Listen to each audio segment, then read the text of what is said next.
Oke, hai semuanya yang sedang bergabung. Terima kasih sudah gabung lagi. Tadi sampai wayang orang kata Gibran. Ah, Hmm. ya. Hmm. Kalau wayang orang itu subjek penelitian aku di waktu aku skripsi. Sementara kalau subjek penelitiannya Mas George sudah hadir di sini ada Om Otik. Jadi kita kenapa kuliahnya apa, yang diambil skripsinya tentang apa pokoknya gitu. Dan itulah persilangan dunia kami ya teman-teman. Begitulah kami bertemu akhirnya. Dua-duanya ngomongin soal itu. Oke, kalau soal wayang orang tidak ada hal lain lagi yang ingin disampaikan ya. Cuman pengen bilang kalau masih pengen nonton, nonton ya teman-teman di Wayang Orang Barata di Senen. Masih ada pertunjukannya terus, bahkan sekarang ada Tunas Barata kalau nggak salah. Itu isinya tuh anak-anak kecil gemes banget. Yang mau latihan, berusaha ikut latihan, terus ikutan main, termain toprak kah, main wayang orangnya kah, gitu. Seru banget. Jadi kalau pada mau ikutan bersama bisa ikutan latihan, bukan hanya ikutan main pentasnya aja atau nontonnya aja gitu. Asik, asik banget. Itu gue baru tahu ada anaknya ya. Jadi buat yang anak-anak asik banget. Itu wayang-wayang kan susah banget ya. Sebanyak kan harus bisa bahasa Jawa. Habis itu gerakannya kecil-kecil, otot-otot halus semua. Ya ampun, buset deh. Eh ada lagi, Tadi katanya ada yang mananya si Gibran. Mana iya, Gibran? Gibran masih ada? ini, ada nih. Apa? Oh, gimana cara membedakan acting panggung sama acting layar lebar gitu maksudnya ya. Oke, kalau buatku pada prinsipnya aku masih pegang prinsip yang sama seperti aku memulai keaktoran 5 tahun yang lalu di film. Kalau dari dulu Mas Riri Riza bilang bahwa Rendra dulu bilang, jadi udah turun-temurun nih kata-katanya nih ya. Rendra bilang, yang paling penting itu adalah kalau di keaktoran, di panggung, kita mementingkan proyeksi. Sementara kalau di film, intensity. Satu projection, satunya intensity. Apa yang dimaksud dengan projection? Kuncinya nih, ini kunci supaya acting nyampe gitu ya. Kalau di panggung, ada pembesaran-pembesaran yang perlu kita lakukan sehingga penonton dari manapun akan melihat dan nyampe perasaan kita. Transfer energinya harus dibesarkan lagi. Dibesarkan, tapi kadang-kadang kita jadi suka salah tangkap nih. Salah tangkapnya apa? Kadang-kadang kita berpikir bahwa yang namanya gede itu berarti matanya harus lebih mendelik, mesti ngelirik sana, ngelirik sini gitu. Padahal nggak selalu itu maksudnya. Yang dimaksud adalah energinya yang digedein. Jadi tetap harus dari dalam. Atau kalau misalnya seperti teater koma, kita bisa bikin gerakan yang lebih besar. Kalau segini kan kita langsung ya layar kan segini. Beda dengan kalau misalnya aku dari belakang jauh gitu. Aku nggak bisa cuman tarik nafas cuman nggak kelihatan gitu. Makanya kalau teater kadang kayak ada gitunya gitu. Jadi gesturnya semuanya ngikut. Nah itu terjadi karena juga energi kita yang digedein, bukan kitanya yang ngegede-gedein. Nah itu juga jadi nggak truthful tuh, nggak akan kena ke penonton. Cuman terasa kayaknya dibikin-bikin banget deh gitu. Sementara kalau di film kita bikin namanya intensity. Intensity itu adalah sesuatu yang mungkin kata yang lebih sering intens ya gitu. Nah, intens tuh bukan berarti tegang ya teman-teman. Intens tuh berarti kita fokus dalam. Nah, kalau kita intensitas itu masuk ke dalam. Apa bedanya? Kalau di kamera kita tarik nafas, kita ngelirik, kita mengerit sedikit tuh udah kelihatan gitu. Kalau misalkan alis saya cuma segini, ini nggak kelihatan kalau di panggung. Tapi kalau di kamera kelihatan bahwa alisnya bergerak gitu kan. Kalau di panggung nggak kelihatan gitu. Di panggung harus semuanya gitu yang kelihatan terpengaruh oleh kerenyitan itu gitu. Nah, tapi lagi-lagi kedua-duanya dibutuhkan dalam panggung maupun teater. Hanya prioritas atau penekanannya yang mana itu yang penting. Dua-duanya butuh proyeksi, dua-duanya butuh intensity. Kalau kita main intensitas tanpa proyeksi, yang terjadi adalah kita tertelan sama perasaan. Kita intens sendirian, kayak main sendirian, penontonnya nggak diajak ngerasain gitu. Egois banget lah pokoknya. Pokoknya kita ngerasain, iya nih, pokoknya feel good udah dalam banget nih gitu. Nah itu intens sih, tapi kita nggak dapet intensnya karena cuma terasa tegang aja jadinya, tapi nggak keluar ekspresinya. Sementara kalau di panggung, kalau kita hanya projection tanpa intensity, nanti jadinya akan jadi seolah menyangat-nyangatkan atau kayak dibuat-buat. Karena yang terjadi hanya bentuk luarannya yang dibentuk, tapi dalamnya enggak. Gitu. Jadi semoga bisa menjawab ya tadi bedanya panggung dan teater apa. Kalau panggung kita bisa fokus dan memberikan penekanan pada projection, kalau yang di film kita bisa memberikan penekanan pada intensity gitu. Plus kesadaran sih pastinya. Kalau panggung gede banget, semua bagian tubuh kita kelihatan, terutama yang line-nya, tapi ya pandangannya hanya dari satu sudut. Sementara kalau film, kita frame-nya terbatas, tapi bisa dari berbagai sudut. Gitu. Mana yang lebih enak? Dua-duanya enak. Nggak ada yang nggak enak. Dua-duanya enak. Mana yang nggak enak? Dua-duanya juga ada nggak enaknya. Jadi menurutku, teater tanpa panggung bagaikan makan tanpa garam. Gitu. Sama seperti film tanpa layar ya gitu. Kayaknya kita bener-bener ya udah kita main tapi kita nggak berani melihat diri kita sendiri gitu, nggak berani bertanggung jawab untuk nonton diri kita sendiri, itu berat juga. Dan buat aku dua-duanya harus ada dalam 1 tahun, jadi harus ada main film, harus ada main teater gitu. Nggak ada yang pernah bisa menggantikan panas panggung, tuh nggak ada yang bisa menggantikan, pun nggak ada yang bisa menggantikan helaan nafas dan tarikan-tarikan di dalam film. Itu nggak tergantikan sama panggung juga, karena nggak bisa kelihatan sampai sedetil-detil itu nggak kelihatan kalau di panggung. Gitu, menurut aku.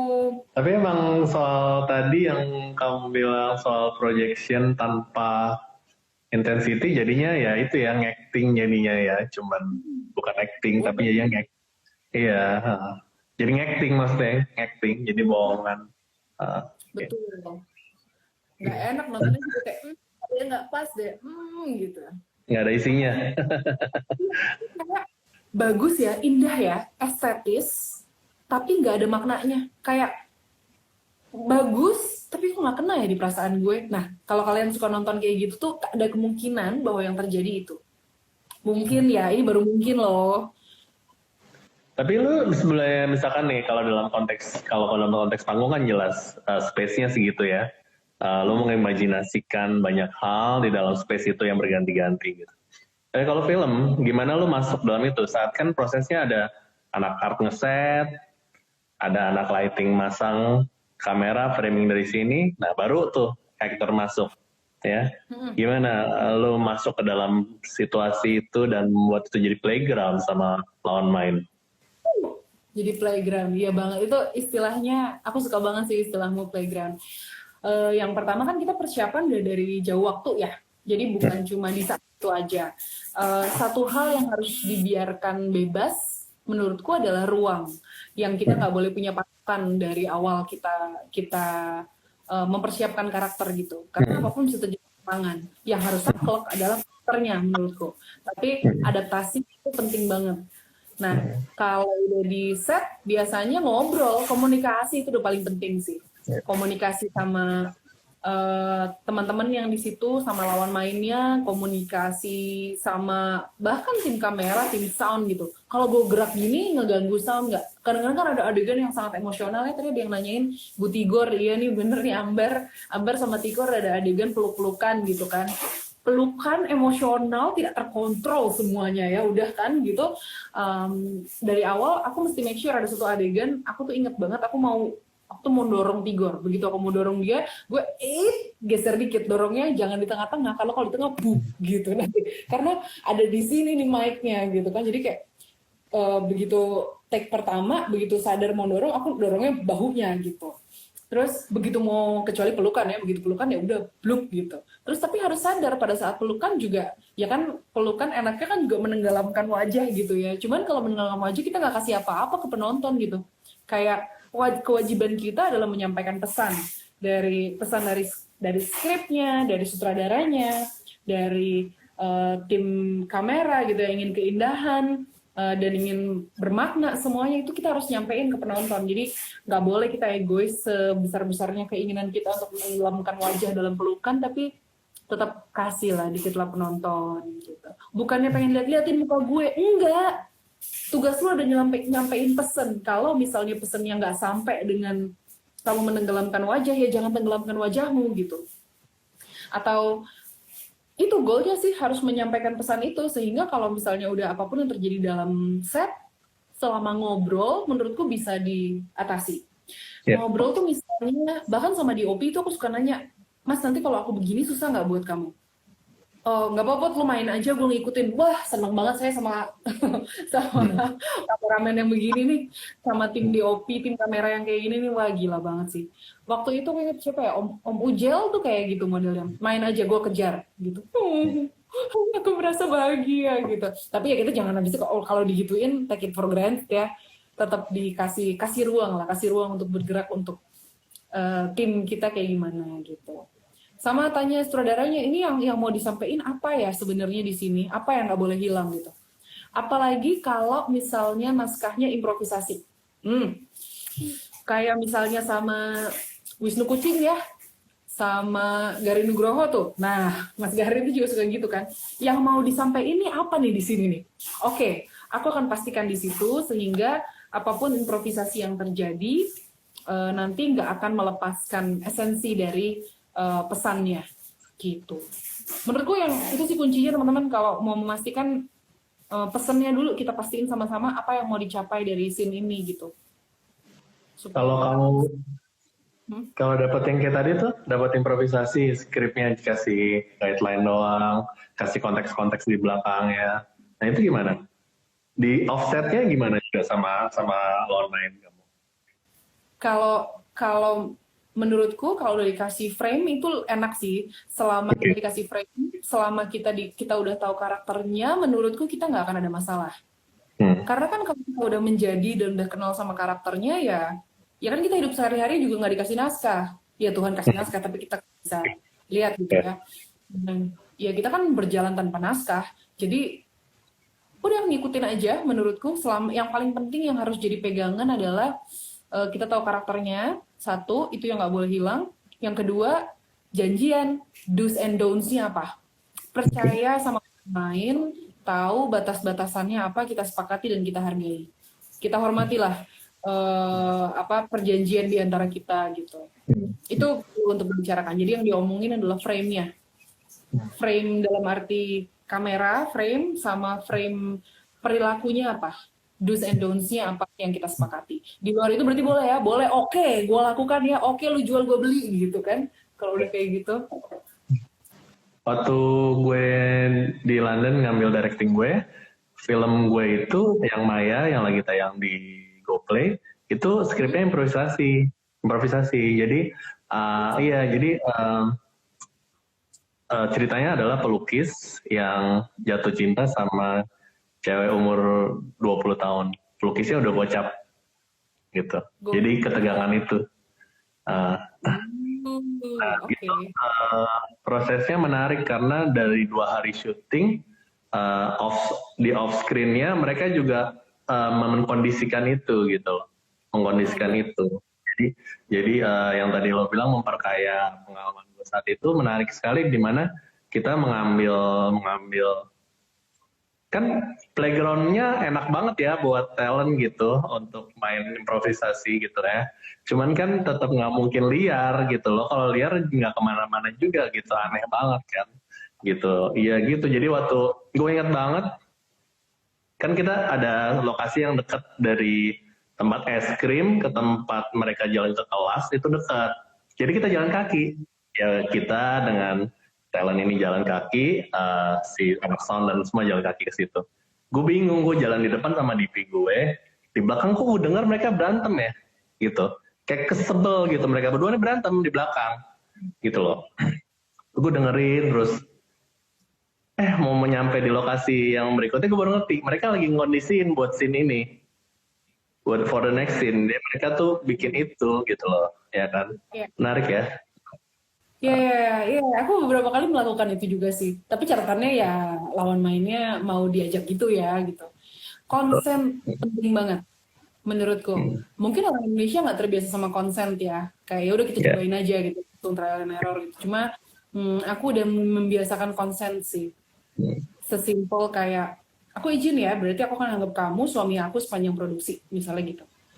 Atau begitu di dalam action dan cut, di dalam action cut kamu, kita bukan kita nih gitu. Aku akan kasih konsen itu dulu gitu. Kalau yang di luar itu Ya. ya aku izin, aku nanti akan tiba-tiba aku akan WhatsApp kamu, aku akan ngingetin kamu udah makan belum gitu. Ya. I have nothing nothing against your personal life ya gitu. Aku cuma pengen jadi karakter aja. Tapi ada juga lawan mainku yang rasa, Put, gue nggak bisa kalau kayak gitu. Boleh nggak kita deket secara personal aja gitu. Jadi kita ngobrol aja deh sebagai kita gitu. Kayaknya aku lebih enak kalau aku lebih nyaman sama kamu sebagai teman gitu. Oh ya udah, berarti aku akan ngikutin dia. Gitu. Pokoknya kalau main sama aku akan berusaha untuk buat lawan mainku nyaman sih. Partnerku harus nyaman gitu. Karena kalau aku pribadi ngerasa aku cukup sensitif. Aku mudah merasakan penolakan gitu. Jadi kalau partner aku merasa bahwa partner aku menolak aku, itu aku agak, kenapa nih gitu. Kenapa ya gitu. Pikirannya panjang gitu. Ya. Ya. Ya. Meskipun bisa dimanfaatkan pada saat permainan, syukur-syukur kalau lagi begitu tuh adegannya gitu kan. Nah itu berguna sekali buat saya gitu. Ada mungkin film beredar sekarang yang teman-teman merasa, wah rasanya koneksinya bagus ya gitu, berantemnya kayaknya beneran kayak nyebelin banget ya gitu. Memang gitu, kita berdua bersepakat untuk mencoba membangun itu juga dalam off screen, dalam kurun produksi gitu. Sampai sekarang jadi teman banget sampai sekarang gitu. Itu seru banget sih. Iya, asik banget. Ini hujan deras, koneksinya jelek, hancur lebur. Kayaknya kita mesti nyambung lagi next time ya. Kita ngobrol lagi the most comfortable Instagram session nih yang gua ini, karena cek-cek aja ngobrolnya. Kalau mau lihat filmku di bioskop online, jadi bioskoponline.com tentang teater, tentang drama, panggung lah ya, stage scene. Ada Persona, udah tayang Jumat kemarin, dan tanggal 12 Juni akan tayang Catatan Tanpa Selesai, cerita tentang Nano Riantiarno dan teater komanya. Sama dalam trilogi yang sama, stage scene Indonesia, jadi nanti ditonton aja di situ. Semoga-moga bisa jadi suatu hal yang berbagi. Putri juga dengan semua riset dia dan lain-lain nanti diikutin terus aja di feed kita ya. See you. Terima kasih, thank you semuanya ya.